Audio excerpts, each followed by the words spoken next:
We did have one helpful listener question, though. I want to praise Austin Lieberman for asking this, because I appreciate it when people reach out with real legitimate questions, Chris Hill.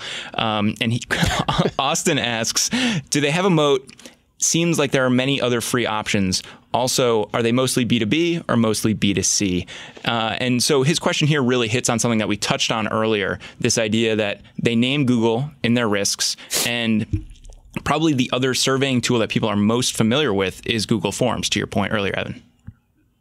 Right. And I think that's the really crux of it. I don't see them having this really strong competitive advantage. And as far as like B2B versus B2C, as we were talking about with some of these numbers before, it's like they fall in somewhere in the middle. Like they have a lot of people that use it for business purposes, but their needs aren't that. They don't have that much of a need for all these like high-end options, so they just get these individual accounts, and that's perfectly fine, and that is all they need to do. But they're still using it for business, so it's a weird kind of mix of all of the above. It's like they're in the middle of the spectrum of business customers or just individual consumers. Yeah, when I look at this business, I see what is, I think, really a feature or a very limited use case tool for a lot of the people that are using it. On the low end, you see like Google Forms could easily come in. It's just a feature that they build into all of the other Google account functionality that they have. Granted, it's much more limited in what it can do than some of the more advanced features on SurveyMonkey, but still. Then you go to the high end, and where I think SurveyMonkey wants to be on the enterprise side.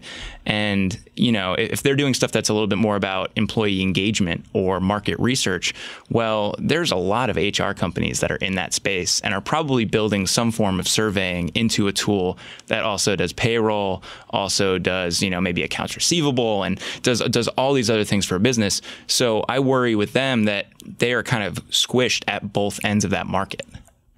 Right, and there's not really possible for them to expand into like the deep HR software space or CRM space. Like those companies are much more likely to tack on this free survey stuff as an add-on to their platforms, which are much more important than a survey platform trying to expand into these other critical functions of a business.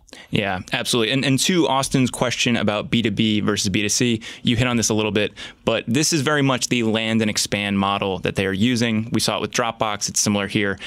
So they are using individuals with personal accounts to kind of get in the door. And then the idea is when these needs come about with a business, that individual, that user will be the advocate for this service because they've used it, they know it, the functionality is great. And so they are this hybrid, like you mentioned. And it kind of makes them hard to put them into an individual box, but it also makes it a little tougher to know where their most desirable market is.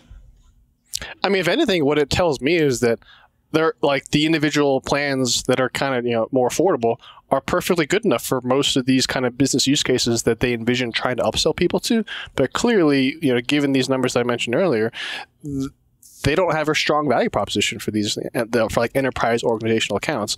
And these kind of individual features are perfectly fine. And so I think that they do face an uphill battle with these upsells.